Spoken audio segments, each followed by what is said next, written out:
Hey hey, Dark Banana en direct de My Animalist.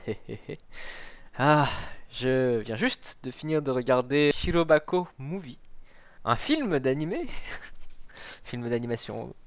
Bon, je tiens à prévenir tout de suite que cette vidéo risque de contenir des spoilers.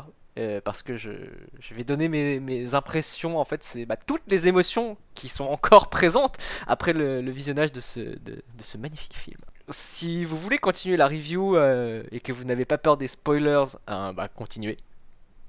Continuez, hein. Sinon, je vous encourage très fortement à aller voir le film. Genre vraiment. Et si vous ne connaissez pas Shirobako, il y a également une saison euh, de l'animé. Hop, donc l'animé Shirobako, que voici, que je vous conseille également d'aller voir. Allez voir la saison 1. Allez voir la saison 1. Il y a plein de trucs, il y a plein de trucs qui sont liés à la saison 1 qui sont mis dans la saison 2. Donc au niveau du setup du film, ça se passe 4 ans après l'intégration de Miyamori Aoi, qui est une des personnages principales de la série Shirobako, qui a 4 ans après son intégration dans le studio d'animation qui s'appelle Musashino Animation. En 4 ans, il leur est arrivé une grosse tuile. Ils ont dû arrêter une production en plein milieu dû à des droits qui n'ont pas pu être acquis. Et résultat, la plupart du staff a fini soit en dépression, soit par quitter le navire et finalement continuer leur carrière, quoi, ce qui est tout à fait normal.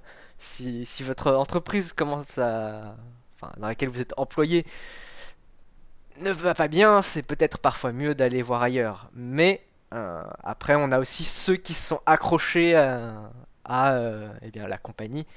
C'est le cas de Miyamori Aoi, euh, que nous suivons en fait tout au long du film et que nous voyons en fait progresser pour réussir à faire repartir finalement Musashino. Un véritable roller coaster d'émotions, quoi. Il y a des moments où on est là, waouh, c'est super, on va y arriver. Puis d'un coup, une mauvaise nouvelle qui tombe et ah non, punaise, pourquoi? Il y a cette mise en abîme entre le fait qu'ils sont en train de faire un animé qui parle en fait de comment se battre pour faire avancer les choses. Alors que le film en lui-même est justement sur le thème de comment se battre pour faire avancer les choses. Donc on, on a Miyamori qui au début se pose la question de est-ce que finalement la passion seule suffit à continuer de faire son job. C'est un sujet assez réaliste. C'est quelque chose qui nous touche tous. Quand on va faire notre boulot, est-ce que c'est quelque chose qu'on aime faire? Est-ce que c'est quelque chose qu'on veut continuer de faire?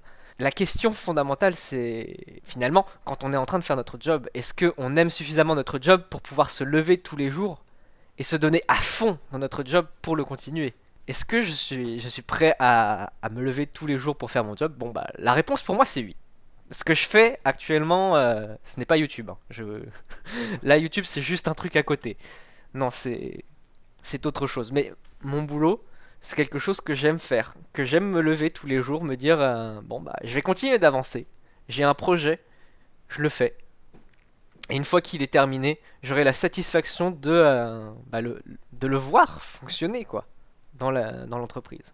Après, au niveau de ce qui est de la création d'un animé, et c'est finalement totalement aussi dans le thème de Shirobako, c'est la création d'un animé, le fonctionnement d'un studio d'animation. Et là, d'un coup, c'est quand même un petit peu différent. C'est-à-dire que leur boulot, c'est de faire un animé de A à Z, de faire tout ce qui est les voix, la production, le chara design, les graphismes, se mettre tous d'accord sur comment on va faire les choses, comment on va structurer une histoire, comment on crée un contenu qui aura pour but d'être présenté à une audience et de captiver cette audience, de faire en sorte que il passe un bon temps. Et donc dans tout ça, à la base, Miyamori, elle, ce qu'elle voulait, c'était justement son rêve depuis le lycée, c'était de travailler sur la création d'animés en tant que productrice. Ce qu'elle a fini par devenir et qu'elle continue de faire. Et sur les 4 ans qui se sont passés entre la saison 1 et le film, elle a fini par voir également, en fait, c'est la partie sombre, on va dire, du travail. C'est-à-dire les retournements de situation, les revirements de situation, enfin, les tuiles qui nous arrivent dans la vie, quoi. Ces fameuses tuiles, vous savez, qui vous tombent sur la tête, comme ça, paf, et qui viennent ruiner votre journée. Et parfois même plus qu'une journée, hein. Et c'est ce qu'elle expérimente finalement pendant la plupart du film. C'est le studio va mal. Le studio va mal. Le patron a dû démissionner parce que il prend ses responsabilités pour avoir mené la boîte dans une mauvaise affaire. Et maintenant, il y a un nouveau président qui est son second de mémoire. Mais et il faut faire repartir les choses, quoi.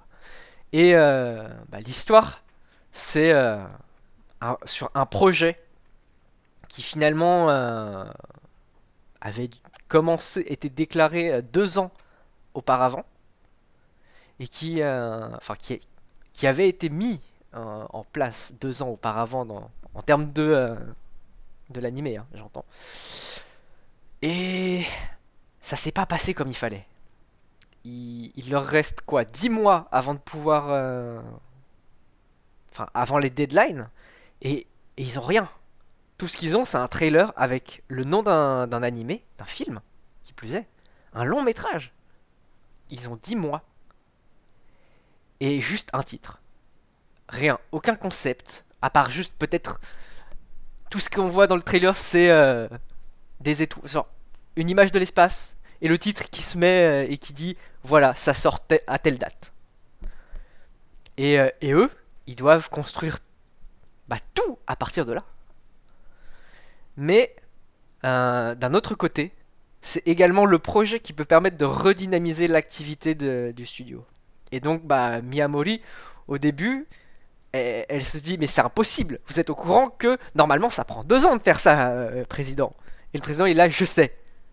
Mais il faut qu'on fasse quelque chose, on n'a pas le choix. Et là, Miyamori qui commence à partir et qui fait ok, on va le faire. On va le faire. Et là, elle commence à aller retrouver tous les membres de l'équipe un par un, à les ramener à bord, à leur dire vous inquiétez pas, on va le faire. Elle commence à préparer son planning, tout, à organiser tout et à remotiver les gens. Et on voit revenir tous les membres du staff de Musashino, un par un, qui reviennent.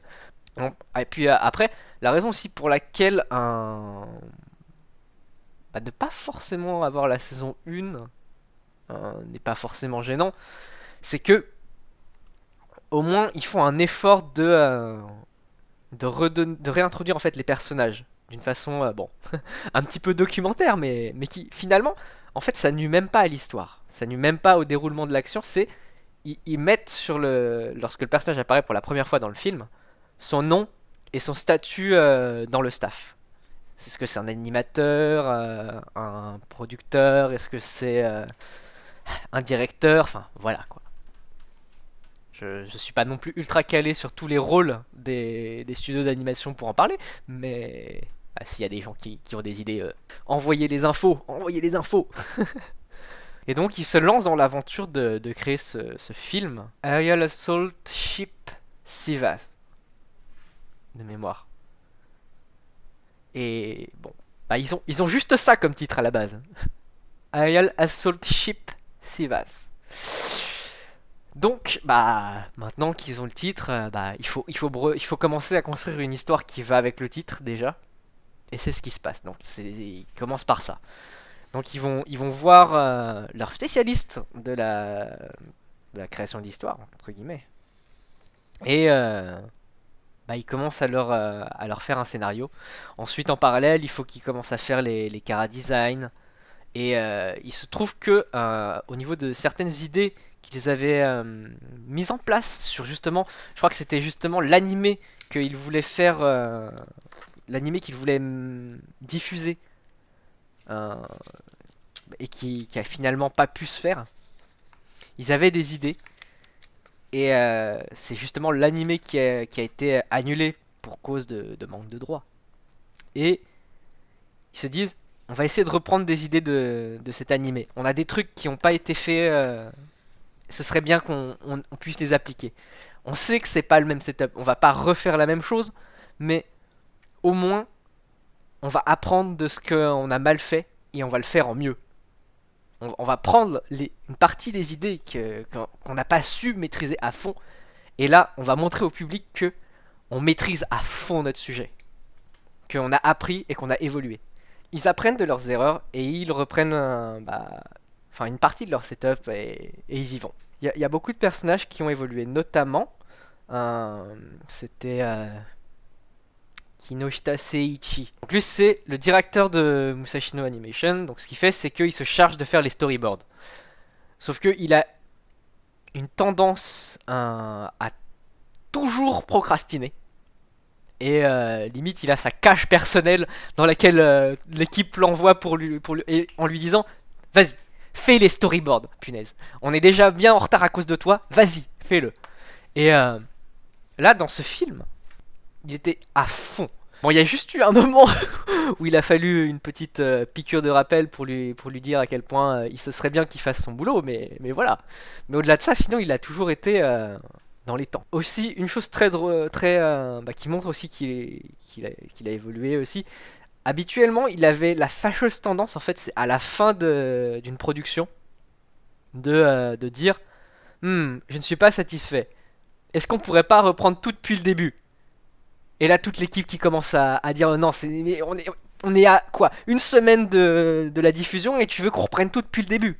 Et là, à la fin de la production du film, il est là et il est en train d'hésiter, quoi. Ils ont fait leur dernier visionnage pour leur produit fini, ce qu'ils vont envoyer à la diffusion, et dans les salles de cinéma, du coup. Et là, il est en train d'hésiter. On sent qu'il n'est pas satisfait. On sent qu'il y en a beaucoup qui n'étaient pas satisfaits de ce qui se passait, mais il a dit non, c'est bon, on va faire avec.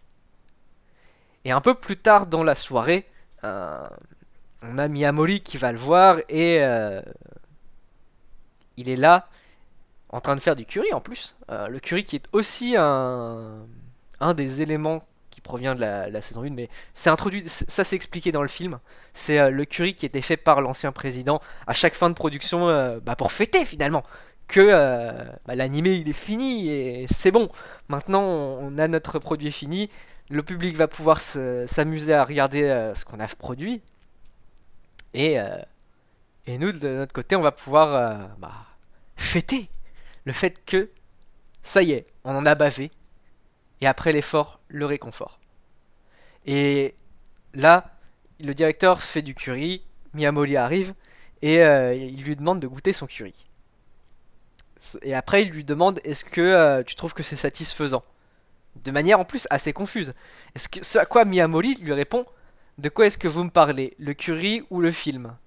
Et tout hésitant, il dit les deux. Et justement, elle, pareil, elle avait la même sensation. Il y avait quelque chose qui manquait, quelque chose qui n'allait pas dans le film. Bon, je, je vais pas, je vais pas tergiverser là-dessus. C'était la fin qui était un peu rushée. C'est un truc en plus qui arrive souvent dans pas mal d'animés, ça. C'est la fin qui est rushée. Et ils se disent, bon, on va refaire une réunion avec toute l'équipe. Les gars, j'aimerais votre opinion honnête. Est-ce que ça vous satisfait? Et là, tout le monde est d'accord. La fin, elle est rushée, il y a quelque chose qui va pas. On la reprend, retake, à fond, et on va délivrer un contenu de qualité. C'est la partie la plus importante. Ça, d'ailleurs, c'est aussi pareil. C'est un peu un des fils rouges du film. Miyamori qui est là, quel est le rôle du producteur? Est-ce que c'est faire attention à l'équipe, faire en sorte que tout le monde soit à temps, qu'on respecte les deadlines? Qu'est-ce qu'il y a d'autre? Il y a également contrôler la qualité, faire en sorte qu'il n'y ait pas de problème, assurer la communication dans toute l'équipe. Tout plein de petits trucs comme ça. Mais également faire en sorte que le travail soit fait, qu'il se termine et qu'il y ait enfin quelque chose à montrer. Et ça, c'est quand même le plus important pour un studio d'animation, c'est de produire, quoi. D'avoir quelque chose à présenter. Avoir quelque chose. En plus, mais un contenu de qualité, quoi. On va pas servir n'importe quoi au public. Bon, après, dans la réalité vraie du monde vrai de la réalité, il y a parfois des choses qui passent et on se dit, mais comment c'est passé, quoi. Et dans Shirobako, c'est vraiment, ils sont là et ils disent, non, on peut pas faire n'importe quoi. On va pas faire n'importe quoi. On va faire les choses bien. Ça va être carré. On n'arrivera jamais à être parfait, mais on va faire au mieux avec ce qu'on a. Qui plus en plus, déjà, ils partent, ils ont 10 mois. C'est moins de la moitié du temps qu'il faudrait pour faire ce qu'ils sont en train de faire comme projet. Tout le monde a eu ses doutes. Tout au long du film, on a vraiment eu aussi cet aspect de je doute que je puisse continuer d'avancer. Et ce projet, en fait, c'est vraiment, finalement pour eux, le moyen de dire, ok, on va se battre. On va se battre pour continuer d'avancer et pour continuer d'avoir du travail. D'autant plus que ça, c'est quelque chose d'ailleurs en plus que Miyamori au début elle dit. C'est genre quand ça va mal, ça commence dans un cercle vicieux. On n'a pas de travail, donc on peut plus faire de revenus, donc on peut plus avoir autant de membres dans le staff. Donc on a moins la possibilité de faire du travail. Donc on a moins la possibilité d'engranger des revenus. Donc on a moins et ainsi de suite. Ça se répète sans fin. Et l'idée, c'est d'essayer de briser ce cycle sans fin et de repartir. Et c'est ce qu'ils font finalement. Et là où ils ont eu de la chance, ça c'est expliqué aussi. Mais l'ancien président a fait en sorte que, au moins au niveau économique, le studio puisse tenir jusqu'à sa prochaine grosse production. Et bon, assez parlé de ça. Maintenant, parlons peut-être un petit peu plus de chaque personnage, donc notamment le cast principal. Yasuhara Emma. Donc, son évolution par rapport à la saison 1, c'est que maintenant, elle est, de mémoire, c'est elle qui fait la direction de l'animation, il me semble. Elle est de nature assez timide à la base, mais c'est également une grande férue de travail. Si elle n'a pas de travail, on a l'impression qu'elle se sent pas bien. Et c'est quelque chose en fait d'ailleurs qu'on voit dans le film que ça impacte sa vie, son travail. Elle a oublié de manger à midi, elle s'en est totalement pas rendu compte, et le soir arrive sa collègue avec qui elle est en colocation, et mais Senpai, t'as pas mangé. Oh, pardon, je m'en étais pas souvenu, j'étais absorbé dans mon travail. Et elle est constamment en train de se poser la question, est-ce que ce que je fais est suffisamment qualitatif? Est-ce que c'est suffisant ce que je fais? Et ce qui fait qu'elle est tout le temps en quête de la perfection et elle angoisse à fond. Et elle angoisse à fond, la pauvre. On la voit qui, au fur et à mesure de l'animé, bah, commence à essayer de surmonter cette phobie en fait de ne pas délivrer un travail de qualité. Je pense que elle incarnerait le perfectionnisme. Emma, donc c'est vraiment comment faire les choses au mieux. Est-ce que ce que je fais est bien? Son combat, ça a été comprendre que ce qu'elle fait est vraiment bien, quoi, finalement. Parce qu'elle elle doute d'elle-même, elle n'a pas confiance en elle. C'est vraiment, tout au long du film, ça a été prendre confiance en elle. Et finalement, tout le monde, elle a pu voir que son travail, en fait, avait vraiment de la valeur parce que tout le monde comptait sur elle. Et que tout le monde lui fait confiance. Ça, c'est vraiment important aussi, c'est tout le monde lui fait confiance. Mais c'est pas une confiance qui est là pour mettre la pression, c'est vraiment, on sait que tu es capable de le faire, et tu nous prouves que tu le fais correctement. Continue, on te suit. Ensuite, on a Sakaki Shizuka. Donc elle est voice actress. Alors, elle a eu beaucoup de difficultés en fait à percer dans son milieu. Et notamment, son dernier gros projet, c'était justement l'animé qui a été annulé. Donc ça a été un énorme... ça a été un petit peu la tuile. Énorme pour elle. Ce qui fait que son agence en fait a décidé de la mettre sur des programmes de variété.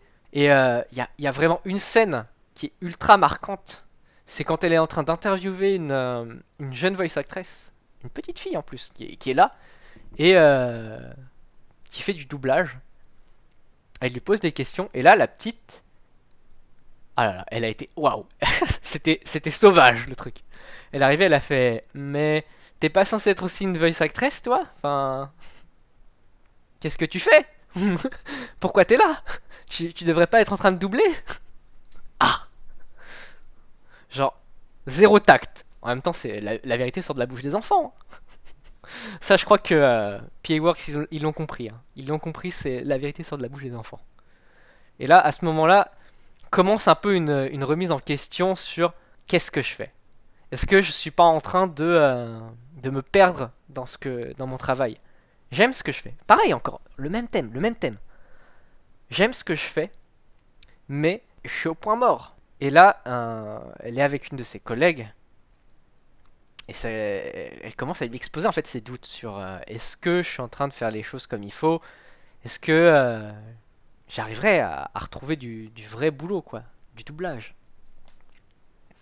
Et là arrive l'analogie du couple.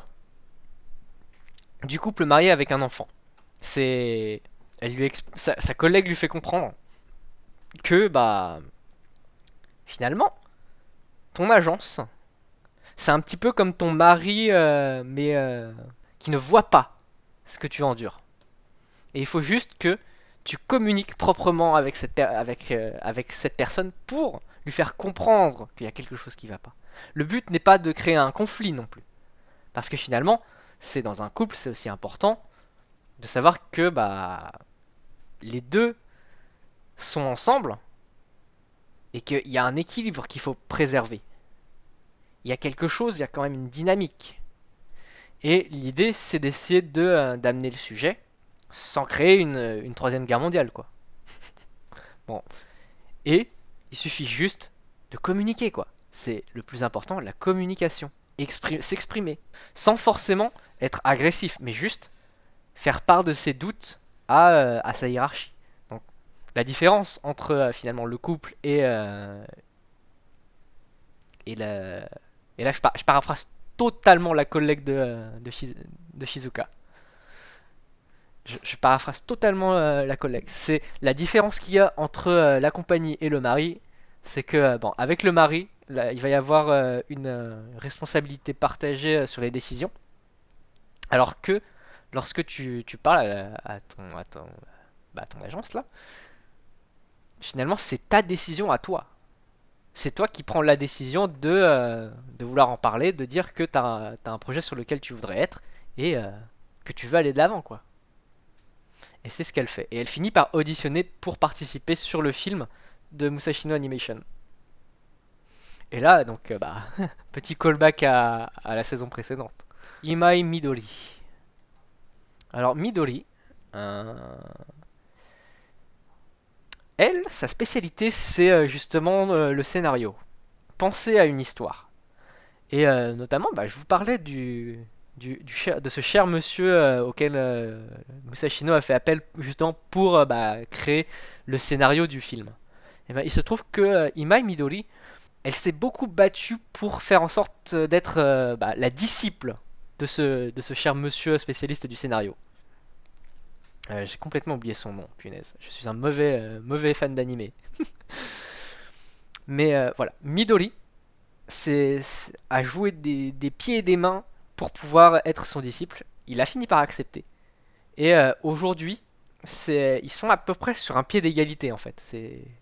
Elle a su montrer qu'elle avait les capacités pour faire un scénario de qualité. Et là, durant le film, à un moment, on voit que bah, Monsieur Scénario, je vais l'appeler Monsieur Scénario le pauvre, j'aimerais bien retrouver son nom quand même. Maitake Shimeji, à un moment dans le scénario, se retrouve fort embarrassé parce qu'il n'arrive pas à faire le tri dans ses idées.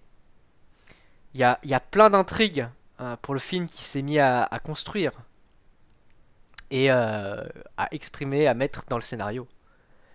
Mais maintenant, le problème c'est que bah il y a 2 heures de contenu, il y a de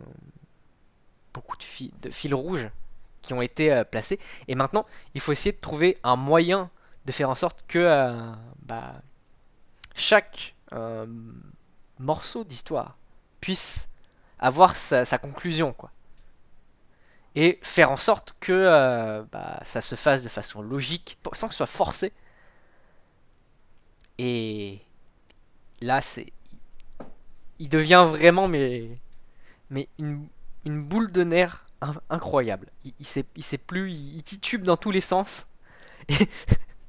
Et ce qui est marrant, c'est que après la scène où ils font une réunion et il est là en mode je suis désolé, j'arrive pas à faire le tri dans mes idées, laissez-moi encore un peu de temps. Quand il repart en voiture, on le voit qui fait des zigzags en voiture et qui commence à conduire tout lentement. Et la prochaine fois qu'il le voit, il a dû se casser la figure dans des buissons et tout ça. Parce qu'il est pas beau à voir. Mais voilà. Et finalement, pour c'est après avoir fait l'audition de Shizuka d'ailleurs en plus, que il se dit j'ai besoin d'aide. Je vais faire appel à je vais faire appel à Midori et elle va m'aider à faire le tri dans tout ce que j'ai là. J'y arrive pas tout seul. Je n'y arrive pas tout seul. Et Midori bah finit par lui donner ses impressions sur comment régler la chose quoi. Et c'est là qu'on un peu dans une scène un peu plus tard que on sent en fait que bah ils sont vraiment sur un pied d'égalité parce que elle lui dit enfin il lui dit Imai-san, franchement si ça n'avait pas été pour ton aide j'y serais pas arrivé.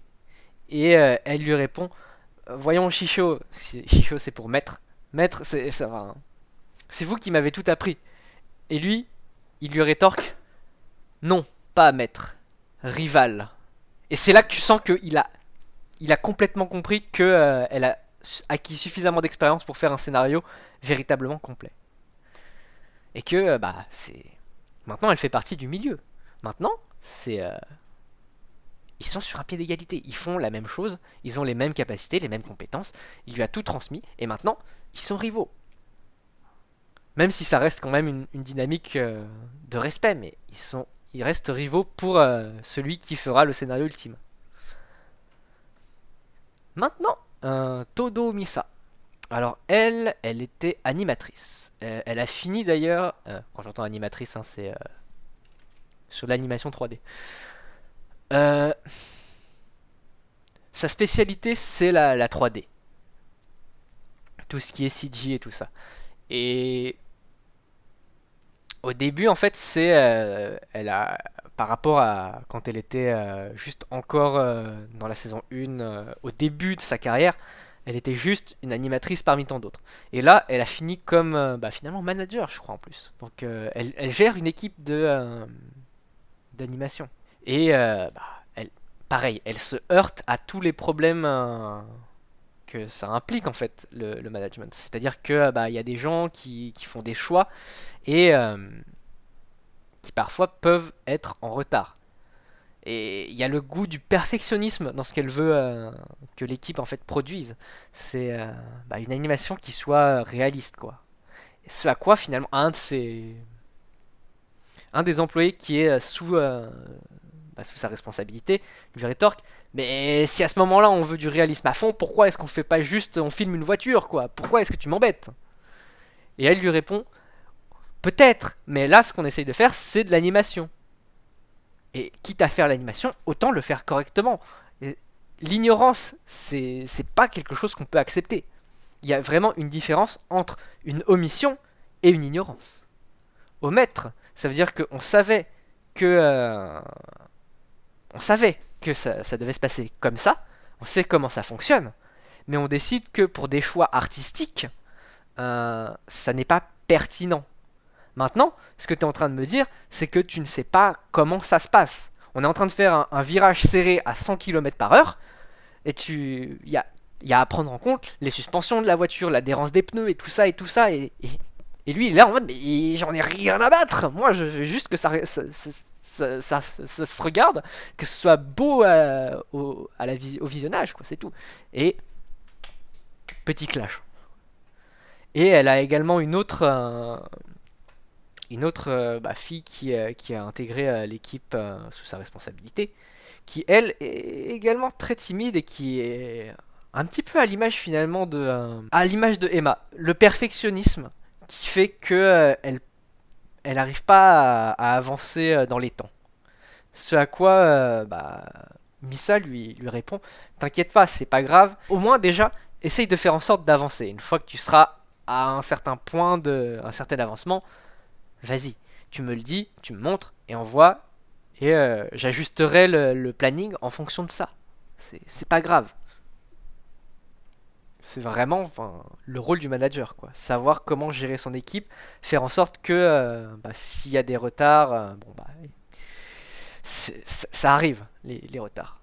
Mais faire en sorte que les choses continuent d'avancer et que l'équipe soit en confiance. Ça d'ailleurs, c'est... Bon, je parle parce que c'est ce que je comprends du rôle de manager. Je l'ai jamais été, je l'ai jamais vécu. Donc je ne sais pas. Mais de ce que je comprends, c'est un rôle où il faut faire en sorte que l'équipe se sente bien dans son travail. C'est, il faut diriger l'équipe et lui montrer que c'est bon, on progresse. Vous inquiétez pas. Vous savez pas forcément comment tout organiser. Organisez-vous de votre côté sur ce que vous êtes, sur votre tâche. De mon côté, je me charge de faire en sorte que toutes les tâches soient mises en relation et que on avance tous dans la même direction. Que ce que l'on construise ait du sens et que toutes les petites pierres que vous êtes en train de poser, c'est un petit peu comme un architecte, quoi. C'est, je fais les plans, vous faites chacun votre pièce, quoi. Et c'est à moi de faire en sorte de vous orienter de telle sorte que euh, tout, tout se construise correctement et que tout soit au bon endroit. Voilà. Et c'est vraiment sa grande évolution, quoi. C'est maintenant, elle est plus juste animatrice 3D, elle est aussi manager responsable d'une équipe. On voit que elle est là au début en disant si c'était moi qui le faisais, peut-être que je l'aurais fait comme ça et ça aurait peut-être été mieux. Mais elle comprend que finalement, au bout d'un moment, il faut accepter qu'il y a des gens qui sont plus compétents que nous, même s'ils sont moins élevés dans la hiérarchie. Et ça, c'est quelque chose qu'il faut savoir accepter. C'est que forcément, au bout d'un moment, certes, on a plus d'ancienneté, certes, on a plus d'expérience sur certains points, mais il y a des endroits où une personne sera forcément plus compétente que nous. Et dans ce cas-là, ça a du sens que nous, on soit là pour chapeauter un petit peu toutes ces personnes qui ont des compétences. Si, par exemple, on reprend exactement l'histoire de la maison, mais est-ce que l'architecte, il va s'amuser à faire de la maçonnerie? Bah non, il va appeler un maçon.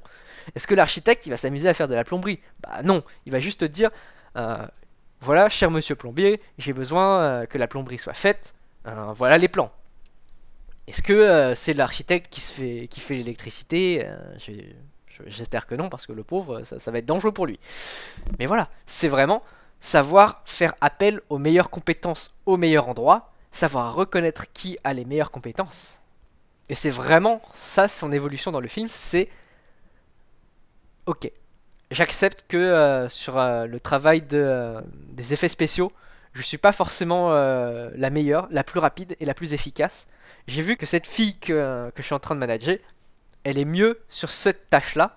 Bah, je la mets sur cette tâche-là. Elle sera parfaite pour le job, elle le fait super vite, elle comprend les choses, elle comprend la dynamique des effets spéciaux. Le logiciel qui a eu une mise à jour récemment, l'interface a totalement changé, tout le monde est paumé. Elle a réussi à...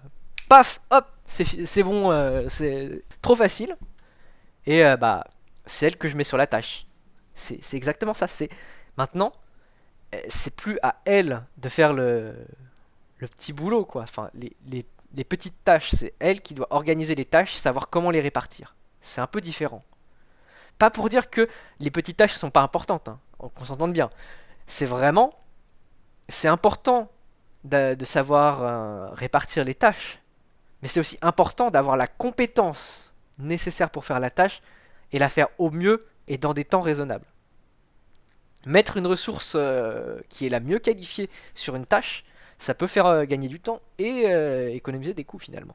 Et enfin, on a une dernière personnage principale qui elle est arrivée, qui est nouvelle dans le cast. Il me semble que c'est une assistante de direction de mémoire. Je peux encore me tromper. Et je vais m'attarder 30 secondes sur la voice actress.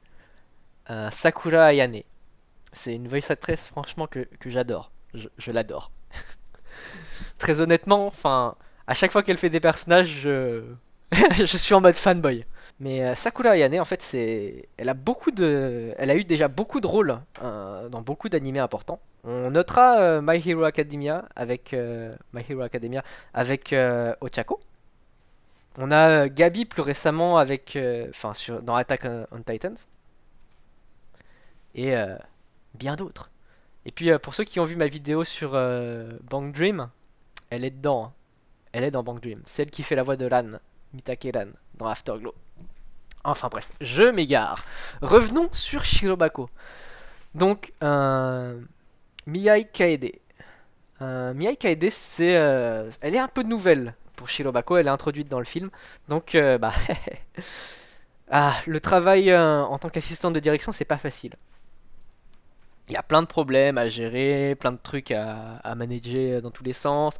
Il y a des gens sur lesquels il faut aller taper et c'est stressant. Il faudra que je me re-regarde le film pour faire.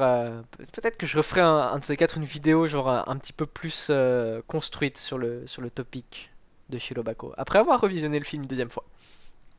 Mais en gros, Miyai, il n'y a pas énormément de trucs à en dire, malgré qu'elle soit personnage principal. Mais en fait, c'est vraiment une nouvelle addition dans l'équipe. Finalement, qui rajoute un petit quelque chose, un petit rafraîchissement, quoi. Une nouvelle tête. Et bah, elle a. Il y a, il y a- il y a juste une scène. Bon, pas une scène en fait, c'est carrément une séquence où elle accompagne. Ça, donc, il faut que je continue d'ailleurs sur ce scénario. Mais il y a un moment, en fait, c'est expliqué que le film qu'ils sont en train de faire, le titre avait, il y avait un contrat qu'ils avaient avec une entreprise, en plus qui s'appelle GPU. Euh, j'ai l'impression qu'il y a une blague derrière. Donc je m'explique. Donc, parenthèse ouvrante. Donc GPU. Techniquement, sur un PC, la GPU, c'est ce qui permet. C'est Graphical Process Unit. Graphical Process Unit. L'idée, c'est que c'est la carte graphique, quoi. Et la carte graphique, vous voyez, genre, quand vous avez une image qui s'affiche sur votre PC, c'est elle qui est en train de calculer tout ce qu'il faut mettre, à quel endroit, s'il y a des changements, comment les faire, etc. La GPU, c'est tellement plus rapide qu'un processeur. Et là, on a GPU qui procrastine dans l'animé, hein, j'entends. Ils sont sur le projet depuis 2 ans. Ils avaient des storyboards à faire. Ils en ont fait 4. Et là, ils demandent 2 mois supplémentaires pour faire des storyboards. Ils ont même pas commencé. Il y a 4 storyboards. Et encore, c'est des storyboards, mais c'est à moitié fait à l'arrache, quoi. Il y a des personnages en stick qui sont là et qui chargent et on sait pas ce qu'ils font. Bon. Et il y avait un contrat avec ces gens-là, comme quoi ils avaient une partie des droits. Et on en arrive à cette séquence dont je parlais il y a quelque peu. Donc Miyai Kaede et Miyamori Aoi qui vont voir cette entreprise GPU en mode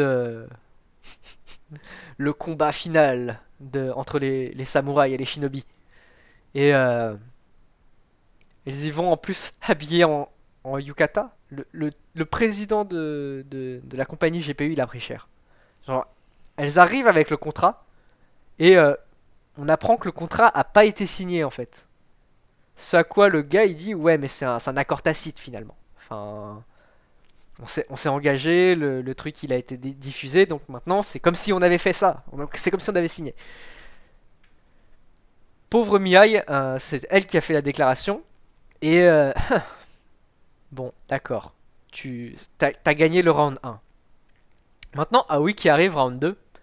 Ok, t'es sûr que tu veux la jouer comme ça, hein? Non, parce que si on regarde bien, t'avais des délais à respecter. On a commencé il y a 2 ans. T'avais 1 an pour faire la chose. On est 2 ans plus tard, t'as toujours rien. Mec, on a une clause qui dit que si tu fais pas ton travail dans des temps raisonnables, ça constitue eh bien, une rupture du contrat. Tu n'as pas respecté tes engagements. Le contrat est nul et non avoué. C'est tout. Et là, il essaye de se rattraper aux branches. Et, et là, Aoi qui sort une liste de son kimono, enfin de son yukata, qui l'attend à Mihai. Et Mihai qui arrive, qui déroule la chose. Genre, c'est comme si c'était une liste d'exécution de l'ère Sengoku. Et, et on est en train de lui lire ses dernières. Enfin, tous ses crimes, quoi. C'est. Tu as fait ça, il y a tel point qu'il y a une rupture, on avait tant de temps, t'as dépassé, t'as, tu nous as dit que tu ferais les choses, il y a rien.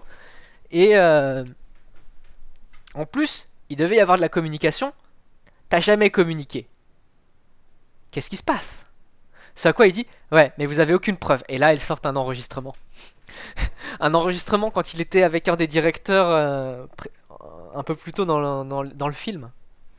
Où il lui dit ouah, c'est bon, c'est 4 pauvres storyboards, de toute façon, au point où on en est, ça fait 2 ans qu'on est sur le projet, que tu m'accordes un mois ou deux en plus, ça change rien. Allez, de toute façon, au pire, qu'est-ce qui se passe? Tu peux, tu sais, si tu veux qu'on fasse notre travail, hein, tu peux nous verser un peu plus d'argent. Oui, s'il te plaît.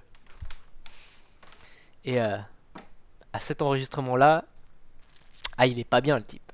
Il est pas bien. Il y a une preuve comme quoi il a totalement négligé le contrat. Et qu'il veut pas faire son travail. Il essaye d'avoir les droits juste pour choper l'argent. Mais tout ce qu'il voulait faire, c'était être nommé, prendre les crédits, être le contractant principal sur le film, et empocher sa thune. Enfin, au détriment de Musashino, qui eux font tout le boulot en fait. Alors qu'à la base, c'était censé être quelque chose qui était 50-50. Mais bah, voilà. Le type a voulu jouer les plus malins. Et ça passe pas. Ça passe pas. Et en gros, Miai a juste. Enfin, la pauvre, juste. C'est peut-être dur de dire juste. Mais en gros, elle était aux côtés d'Aoi pour la confrontation, quoi. Non, après, il faut quand même que j'en parle, mais c'est la scène finale de cette altercation, de cette séquence. Mais Aoi, qui sort son bras de la manche droite de son yukata, tel un yakuza, qui commence à la présenter avec le petit tatouage qui est en fait le personnage l'un des personnages principaux du film qu'ils sont en train de faire, et qui lui dit très bien, donc maintenant il y a rupture du contrat, du coup t'as plus tes droits. Est-ce que ça te va?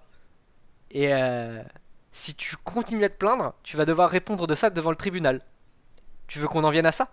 Ça te convient, n'est-ce pas? Et lui il est là, mais n'est-ce pas? Victoire totale, annihilation de l'ennemi. Flawless victory. Rien à dire. Mais voilà. Mais bref. Bah, Mihai Kaede, peut-être que j'arriverai à en dire un petit peu plus après avoir regardé le film une deuxième fois. C'est un peu triste qu'elle soit notée comme personnage principal, mais que, bah, avec mon impression à chaud comme ça, j'ai pas grand chose à en dire. Bah, après tout, c'est une impression à chaud après. Donc j'ai fait le tour des personnages principaux. Je vais pas. Finalement, les 5 personnages principaux réels, c'est les 5 filles Miyamori, Yasuhara, Sakaki, Imai et Todo. C'est elles, en fait, les 5 personnages que l'histoire finalement suit. C'est les 5 amis de lycée qui avaient pour rêve de faire un animé et qui ont toujours ce rêve finalement. Et jusque-là, pour l'instant, elles continuent de progresser dans leur carrière, continuent de progresser dans l'industrie de l'animation. Ah, bon, donc j'ai fait une sorte de résumé avec quelques impressions et waouh. Mais quelques analyses de pistes de lecture, etc. Qu'est-ce que je pourrais dire en conclusion? Hop, conclusion. Donc, la conclusion de tout ça. Cet animé, c'est vraiment un comment se battre dans notre société pour survivre au jour le jour en faisant quelque chose qui nous tient à cœur. C'est vraiment comment, enfin, déjà la première étape pour ça, bon, c'est la partie la plus dure. C'est vraiment trouver un métier qui nous plaît. Mais une fois qu'on a ça, il faut savoir se battre pour que ça marche. Il y a vraiment un thème récurrent, une phrase qui est récurrente dès lors que elle est introduite dans le film, c'est il n'y a pas de miracle.